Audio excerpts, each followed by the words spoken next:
ఢిల్లీ జంతర్ మంతర్ దగ్గర జరిగినటువంటి ప్రొటెస్ట్, నీటికి సంబంధించినటువంటి ప్రొటెస్ట్ గురించి అందరికీ తెలిసిందే. ఈవెన్ ఆ శాఖకు సంబంధించినటువంటి విద్యాశాఖ మంత్రిగా ఉన్నటువంటి కేంద్ర మంత్రి ధర్మేంద్ర ప్రధాన్ కూడా ఇప్పటికే రాజీనామా చేశారు. అయితే ఇప్పుడేంటి అని కూడా అనుకోవచ్చు. ఇప్పుడే అసలు కథ మొదలైంది. వేట మొదలుపెట్టారు అమిత్ షా అని చెప్పాలి.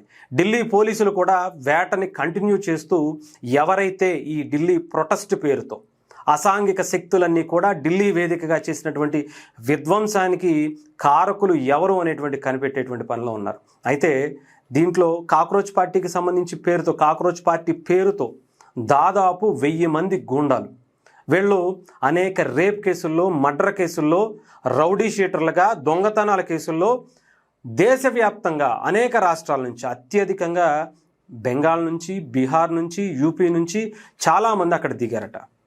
వీళ్ళందరూ కూడా అసలు అక్కడికి ఎందుకు వచ్చారు, ఏం చేయాలనేటువంటి ప్లాన్ చేశారు, అక్కడ వీళ్ళని ఇక్కడ తీసుకురావడానికి ఎవరు సహకరించారు అనేది కూడా ఇప్పుడు పోలీసులు ఐడెంటిఫై చేస్తున్నారు. ఎవరైతే స్టూడెంట్స్ ప్రొటెస్ట్ పేరుతో ఇలా రౌడీలని వీటిని ఎవరు ఎంకరేజ్ చేశారనేది కూడా చూడాలి. ఎందుకంటే అక్కడ పార్లమెంట్ మీదకి వెళ్ళాలనేటువంటి ప్రయత్నం చేశారు, రైల్ భవన్లో నుంచి ఆ పార్లమెంట్ మీదకి దాడి చేయాలనేటువంటి ప్రయత్నం చేశారు, మోదీ ఇంటి మీదకి వెళ్ళాలనేటువంటి ప్రయత్నం చేశారు.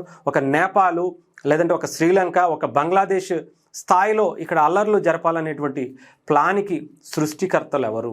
వీళ్ళ దాదాపు 1000 మందికి సంబంధించినటువంటి రౌడీ షీటర్లని ఎవరు వీళ్ళకి ఇక్కడికి ఆదేశాలు ఇచ్చింది అనేది కూడా ఎంక్వైరీ చేస్తున్నారు.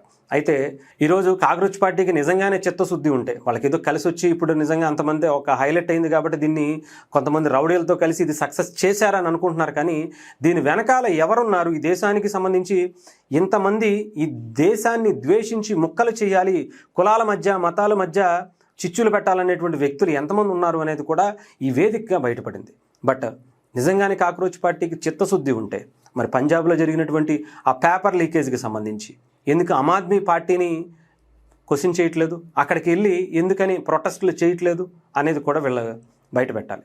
అంతేకాదు ఎవరైతే ఈ ఆందోళనలో విద్యార్థులు ఉన్నారో వాళ్ళందరూ ఎవరైతే కేసులు పెట్టారో వాళ్ళందరినీ కూడా వెంటనే విడుదల చేయాలి, వాళ్ళ మీద కేసులు కూడా వెనక్కి తీసుకోవాలని ఒక షరతు పెట్టారు.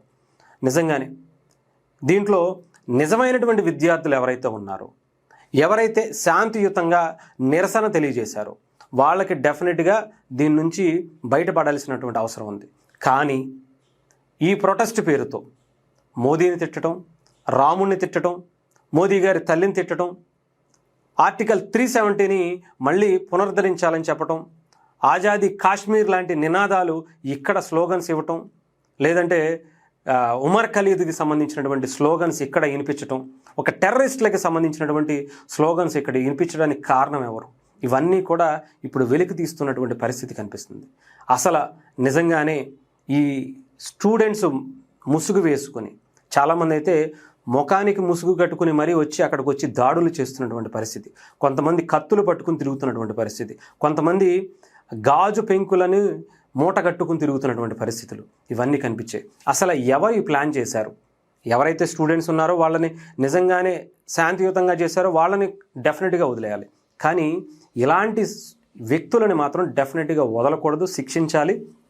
వదిలేసాము అంటే వీళ్ళకి ఇదే అదునుగా చూసుకుని ఇంకొక దానికి కూడా ట్రై చేస్తారు. సో దాని గురించే ఇప్పుడు ఢిల్లీ పోలీసులు, అమిత్ షా గారు దీని మీద వేగవంతంగా చర్యలు తీసుకోవడం కోసం, ఐడెంటిఫై చేయడం కోసం సపరేట్ ఏఏ టెక్నాలజీతో కూడినటువంటి సీసీ కెమెరాలను అక్కడ ఏర్పాటు చేసి దానికి సంబంధించినటువంటి యాప్లను కూడా వాళ్ళు డెవలప్ చేసి కొంతమంది ఐడెంటిఫై చేసి దాదాపు ఇప్పటికే 989 మందిని ఐడెంటిఫై చేశారట.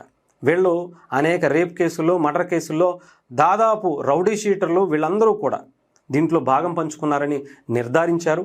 వీళ్ళు డెఫినెట్గా ఎటువంటి స్టూడెంట్స్ కాదు అని తేల్చిన తర్వాతే వాళ్ళ మీద కేసులు పెట్టడానికి ఇప్పుడు సిద్ధమైనటువంటి పరిస్థితి కనిపించింది. అలాగే దీని మీద ఇప్పటికే సుప్రీంకోర్టు కూడా నిర్ణయం తీసుకుంది. వీళ్ళు ఎవరైతే దీనికి సంబంధించి అసాంఘిక శక్తులు ఉన్నారో వాళ్ళ మీద కూడా చర్యలు తీసుకోవడం వెనుక ఈవెన్ కేంద్ర ప్రభుత్వానికి కూడా సహకరించాలని చెప్పింది. కాకపోతే స్టూడెంట్స్కి సంబంధించి ఎందుకు ఇంత మందిని అమాయకుల్ని గాయపరచడం జరిగింది? ఇది పోలీసులే చేశారా, లేదంటే ఆందోళనకారుల పేరుతో వాళ్ళు ఇలా స్టూడెంట్స్ని ఎగదోసి వాళ్ళ మీద దాడులు చేసి వాళ్ళే చేశారా అనేది కూడా తేల్చాల్సినటువంటి పరిస్థితి కూడా ఉంది. సో దీని మీద ఇప్పటికే ఢిల్లీ పోలీసులు చాలా తీవ్రంగానే సెర్చ్ చేస్తున్నటువంటి పరిస్థితి కూడా ఉంది.